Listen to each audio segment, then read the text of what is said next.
वंदनामी आदरणीय बंते जी। तो क्यों? बंते जी, जब हम पूजा करते हैं तो सुना है कि भगवान के पास फूल रखने का, यानी कि लेडीज को फूल रखने के लिए भी टच नहीं कर सकते, या पानी से धो सकते हैं क्या मूर्ति को? ऐसे कुछ सवाल थे। देखिए, अब तथागत है, भगवान बुद्ध जी है, ठीक है। परंतु यदि आपके घर में, परिवार में आपका लड़का वगैरह है, यदि वो साफ सफाई करता है तो बहुत ही बढ़िया है, ठीक है। यदि नहीं कर रहा है तो आपको ही करना पड़ेगा, दूसरा कोई नहीं कर सकता ना। स्त्री हो तो क्या हुआ, तथागत के प्रति हमारी श्रद्धा है। हम उन्हें राग युक्त चित्त से थोड़ी ना पकड़, है ना। हम द्वेष युक्त चित्त से नहीं कर रहे। भक्ति के लिए, अपने गौरव के लिए यदि हम वो उनको कार्य कर रहे हैं, उसमें कोई आपत्ति नहीं। यदि वैसा रहेगा तो हर एक विहार में हर एक विहार में होने वाली मूर्तियां, मुझे लगता है सब कुछ खराब ही हो जाएगा। करने वाला कोई नहीं मिलेगा, फिर कैसे करेंगे? घर परिवार में साफ सफाई का काम ही तो महिलाएं करती है ना। तो इस कारण से गौरव से करते समय अपने मन में ये तथागत, बिल्कुल भगवान के प्रति श्रद्धा रखते हुए यदि वो काम करे, संयम के साथ काम करे, तो श्रद्धा के सृजन के लिए उसमें कोई आपत्ति नहीं है। अपने मन में राग नहीं होना चाहिए, अपने मन में द्वेष नहीं होना चाहिए।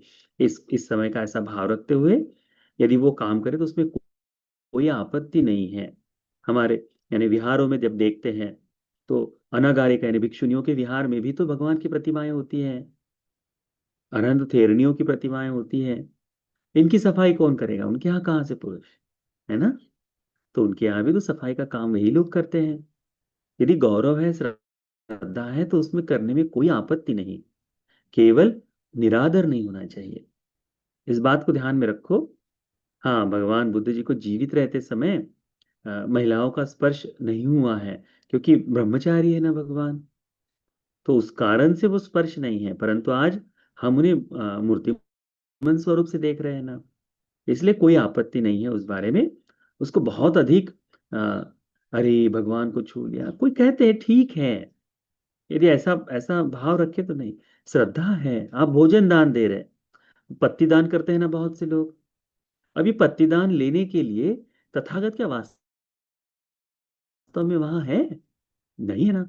भाव स्वरूप से, श्रद्धा स्वरूप से हम पूजा कर रहे हैं ना, हम श्रद्धा को ही जगा कर रहे हैं, इसीलिए उसमें करने में कोई आपत्ति नहीं। समचित्ते समपलंग, यदि तथागत वास्तव में होते तो उनके प्रति जो गौरव होता, उसी गौरव के साथ तो भगवान को तो तब भी फूलों की पूजा करने वाले लोग तो थे ही। लोग उपासक उपासिकाएं पूजा गौरव के बहाने लेकर आते थे विहारों में, भगवान के पास पूजा करते थे। तो ऐसा करने में कोई आपत्ति नहीं उपासिक, ठीक है। परंतु गौरव के साथ हो, इस बात को ध्यान में रखे। वंदावी आदरणीय पूजनीय बनते जी। सुखी हो मन।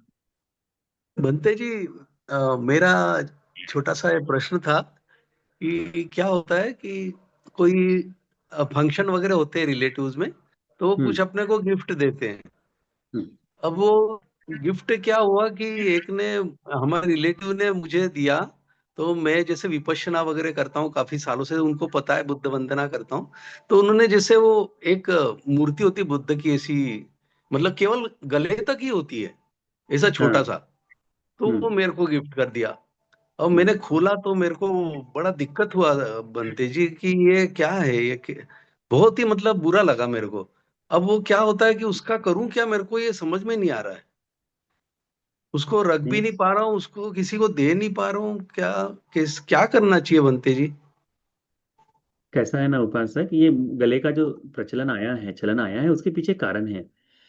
पहले जब खुदाई होती थी तो कैसा है, जब मूर्ति का सबसे कमजोर भाग यही रहता है, क्योंकि सर का वजन अलग है, गले का इतना ही है ना। तो अक्सर समय के साथ में हो जाए, जमीन में गड़ जाने के कारण गर्दन टूट जाती थी। तो जितने म्यूजियम है उसमें बहुतायत से बुद्ध मूर्तियों के सर दिखाई देते हैं। तो जी। उस कारण से वो प्रचलन हो गया कि अच्छा, बुद्ध मूर्ति है तो सर सर दिखना दिखना चाहिए। तो कई बार जैसे बहुत फेमस प्रसिद्ध मूर्तियां जो है उनका केवल सर ही है ना, दिल्ली के म्यूजियम में रखी हुई है। तो बड़ा सुंदर है। तो इस कारण हमारे तो तथागत के प्रति श्रद्धा है। यदि कोई सर भी रखता है उसमें कोई आपत्ति नहीं है, उसमें कोई आपत्ति नहीं है। यदि आप उसका इच्छा नहीं रखते, यदि आप किसी और को पास ऑन कर सकते तो वो भी ठीक है। अन्यथा किसी एक जगह पर सुरक्षित रख दीजिए, उतना पर्याप्त है। उसके बारे में अधिक सोचने की आवश्यकता नहीं। तथागत तो धर्म रूप से है ना। यो धम्मं पश्यति सो मं पश्यति। जो धर्म को देखता है वो मुझे देखता है, कहते हैं भगवान। तो धर्म तो अभी भिन्न हो गया है ना। धर्म देखो, मूर्तियां तो केवल, वो मूर्तियां तो बहुत लंबे समय बाद बनी है। वही कि मूर्तिमंत स्वरूप से बुद्ध को देखना चाहने की इच्छा के कारण वो बनी है। तो उसके लिए अधिक चिंतन की आवश्यकता नहीं। ठीक है। मुझे भी आज बंदमी पूजनीय बनते जी। सुखी हो। जी, आज जो उपवास चल रहा है, उपवास के दिन या ऐसे सादा दिन भी हम्म। हम दिया मतलब कैंडल और फूल दे के कर सकते, या कभी कैंडल नहीं देने पर या कोई दिया नहीं जला के ऐसा उपवास करने पर भी चलता है जी। ऐसा कोई जरूरी नहीं कि आप दिया जलाना ही है, आपको फूल पूजा करना ही है, ऐसा कोई आवश्यक नहीं। पर आप जी प्रतिदिन जी कर रहे हैं तो अच्छी बात है। तो कैसा है, वो पूजा का अंश हो गया, वो आमिष पूजा है। सील का पालन आता है प्रतिपत्ति पूजा में। आपकी सील की सुरक्षा हो रही है। भगवान के समय में अनेक भिक्षु थे, ये करना ही चाहिए ये नहीं करना चाहिए, ऐसा कोई नहीं। आप यदि कर रहे हैं तो अच्छी बात है, आपके द्वारा वो काम किया जा रहा है, अच्छी बात है। जी नहीं भी हो जाए तो ऐसा कुछ बुरा मानने की आवश्यकता नहीं था। ठीक है, बुरा नहीं मानना। आज मैं भूल गया हूँ। अच्छा, कई बार ऐसा होता है, जैसे हम अभी हमारे खुद की जो मुहूर्त है थोड़ा दूर है। कई बार शाम की धर्मदेशना होते समय या रात्रि के समय लाइट अदर जल जाता है, वहां जाने के लिए हमारी इच्छा ही नहीं करती, तो हम नहीं दिया जला पाते। अब तो हम तो बनते हैं, तो हमारे लिए तो ऐसा होना चाहिए ना कि बनते जी आपका दूसरा कोई काम ही नहीं, पर आप जलाओ करके। पर कई बार हम स्वयं ही छूट जाता है हमसे दिया लगाना, तो उसमें कोई आपत्ति नहीं। हम यहीं से दूर से ही भगवान को नमस्कार कर लेते हैं, नमन कर लेते हैं, चिंतन कर लेते हैं, उसका अपना समय निकाल देते हैं। तो ये रिचुअल्स हैं। इनसे ये जो सारे जो रिचुअल्स है ना, ये सारे जो क्रियाएं हैं, इनसे हमारी श्रद्धा परिपक्व होने में सहायता होती है। मन में कुशल चेतना जागती है। कुशल चेतना जागने से पुण्य का संचय होता है। इतना ही इसका प्रयोजन है, इस पुण्य का लाभ हमको सुख के लिए होगा, इतना ही है। जिस दिन भूल गए, अरे कुछ पाप हो गया, कोई पाप नहीं। ऐसा कोई अकुशल कर्म नहीं है उसमें, उसमें कोई हानि नहीं होगी, नहीं करोगे तो। केवल अपने आप के लिए, सहायता के लिए वो काम कर रहे हैं, है ना। जैसे हमारा श्रृंगार जो कहते हैं, आज तो श्रृंगार नहीं कर सकते, परंतु श्रृंगार करते समय आईलाइनर लगाने की कोई जरूरत है नहीं, परंतु लगाने से कैसे आंखें उठकर दिखाई देती है। उतना ही है ये फूल आदि पूजा करने का। तो उसमें जो सुंदरता दिखाई देती है, वैसे ही हमारे जीवन में तथागत को दीपक फूल आदि पूजा करने से श्रद्धा, गौरव, भक्ति और पुण्य का संचय होता है। तो धर्म की जो सुंदरता है वो देख सकते हैं। भूल जाने से कोई आपत्ति नहीं, एक दिन छूट जाए कोई आपत्ति नहीं, गौरव के साथ तथागत के प्रति। क्योंकि भगवान बुद्ध जी जैसे लोग पूजा करते हैं कि अरे अच्छा, अच्छा ये है, तो ये तो जीवित स्वरूप में, मैं तो मेरे देवता को जीवित स्वरूप से पूजा करूंगा, ऐसा पूजा का कोई प्रयोजन बुद्ध शासन में नहीं है। फिर ऐसा भी शुरू हो जाएगा कि बुद्ध ही शरीर में आ रहे हैं, बुद्ध ने तो मुझे दर्शन दे दिए। मैं कई बार देखता हूँ, एक दो किताबें मैंने देखी है, अनेक मूर्ख लोग कहते हैं बुद्ध मेरे स्वप्न में आए। बड़े बड़े जो धर्म का प्रचार प्रसार करने वाले हैं, बुद्ध से मेरी बातचीत हुई। ये मूर्खता पूर्ण हो जाती है चीजें। क्यों? क्योंकि तुम बुद्ध को जीवित स्वरूप से देखते हो, और जीवित स्वरूप से देखने के कारण उस तरह का भाव। बुद्ध जीवित स्वरूप से केवल एक तरह से देखना है कि भगवान जीवन मुक्त हो चुके हैं, अरहत्व को प्राप्त कर चुके हैं। शरीर मन इसमें से कुछ नहीं अवशेष। बुद्ध मुक्ति के प्रतीक है। भगवान बुद्ध जी मुक्ति के प्रतीक है, निब्बान का प्रतीक है, अरहत्व का प्रतीक है। उतना ही, यदि अरहत्व को मूर्ति में जड़ा जाए तो अरहत्व कैसा होगा, है ना। इसीलिए तो वो श्रद्धा प्रकट करने के लिए ये माध्यम हो सकते हैं, परंतु इसे बुद्धिजीवी स्वरूप से, आज मैं बुद्ध को खाना नहीं खिलाऊंगा तो मेरे बुद्ध तो भूखे रह जाएंगे, ऐसा भाव किसी के मन में आ रहा है तो वो श्रद्धा का नहीं होता। अपने मन में भगवान के प्रति भक्ति जगाने के लिए, गौरव जगाने के लिए, कुशल कर्म का चिंतन करने के लिए, पुण्य का संचय करने के लिए कोई क्रिया कर रहा है, उतना मत पर्याप्त है। ठीक है, किसी को बुरा भी लग सकता है हम जो बोल रहे हो सुनकर, कोई आपत्ति नहीं। धर्म को बिल्कुल भगवान के धर्म के अनुसार देखो, है ना। सोचो ना, 250 वर्षों तक, बुद्ध परिनिर्वाण के बाद 250 वर्षों तक कोई मूर्त नहीं थी। चैत्य बने हुए थे, वो भी सभी जगह नहीं थे, बहुत दूर दूर थे। तब भी भारत में हजारों लाखों लोग उस समय धर्म का पालन करते थे। उनकी श्रद्धा कैसे होगी? उन्होंने कहा कहा कुछ किया होगा, है ना, नहीं मालूम ना, उसको ध्यान में रखो। और वो लोग अरहंत होने तक चले गए धर्म का अभ्यास करते हुए। हम मूर्तियों में ही जड़े रह जाए तो क्या होगा? नहीं हो पाएगा। तो केवल ध्यान में रखो, ये जो फूल पूजा है, ये जो दीपक पूजा है ना, ये जो आहार पूजा है, खीर पूजा है, ये सारी पूजाएं हमारे श्रद्धा के सृजन के लिए, श्रद्धा की अभिवृद्धि के लिए, मन में बुद्ध धर्म को लेकर कुशल का चिंतन जाग पाए। कुशल का चिंतन यानी अच्छे कर्म का चिंतन जाग पाए, इसके लिए है। इस कुशल चिंतन से पुण्य का सर्जन हो पाए, इसके लिए है। पुण्य बढ़ता है इससे, उसके लिए है। ठीक है, इसको किसी भी गलत तरीके से मत लो। इसमें से कोई पाप का बोध, अरे आज नहीं करूं तो पाप लग जाएगा, ऐसा कुछ नहीं है। ठीक ठीक, मुझे लगता है इतना पर्याप्त होगा आपको। जी, अगला प्रश्न।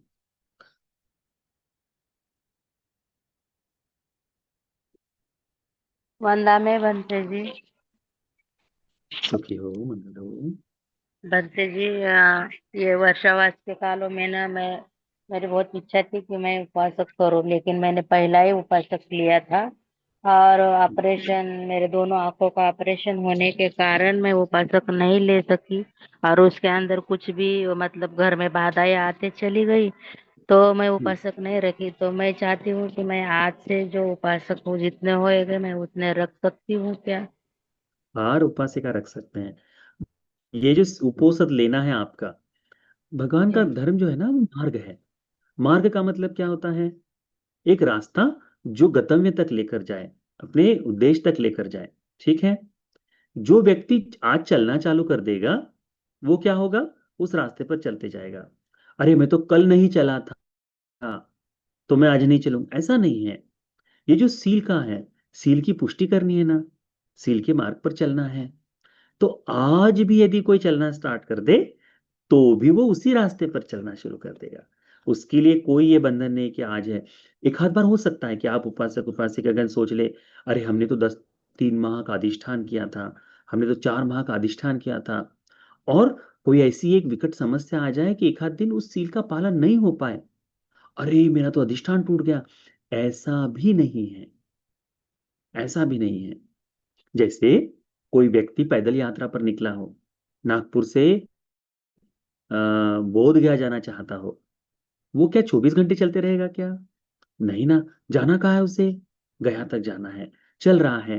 रात्रि आने पर किसी विश्रामशाला में, किसी होटल में रुक गया, तो क्या इससे उसका चलना खंडित हो जाएगा क्या? नहीं होगा। वो तो चलना कंटिन्यू करता रहे, वहां से अगले दिन और आगे बढ़ जाए, वहां से और आगे बढ़ जाए, तो क्या होगा? समय के साथ एक दिन लेट हो जाए, एक दिन पहले हो जाए, जिस गति से जा रहा है उस गति से वो उस गया भूमि तक, भगवान की भूमि तक जा सकता है ना।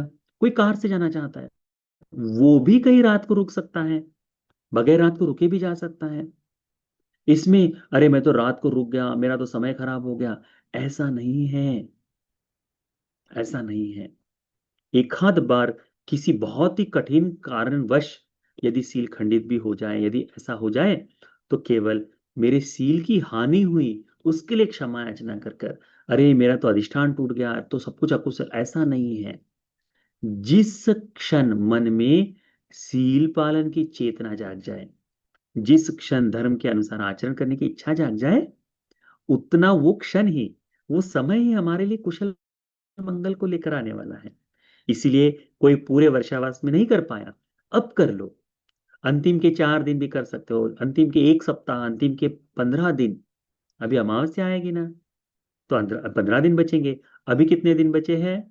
15 और ये 7, 8 दिन, इतने दिन। तो अभी कोई करना चाहता है तो अभी कर लो, कोई आपत्ति नहीं। आप अच्छी तरह से पालन करो, उतना पर्याप्त है।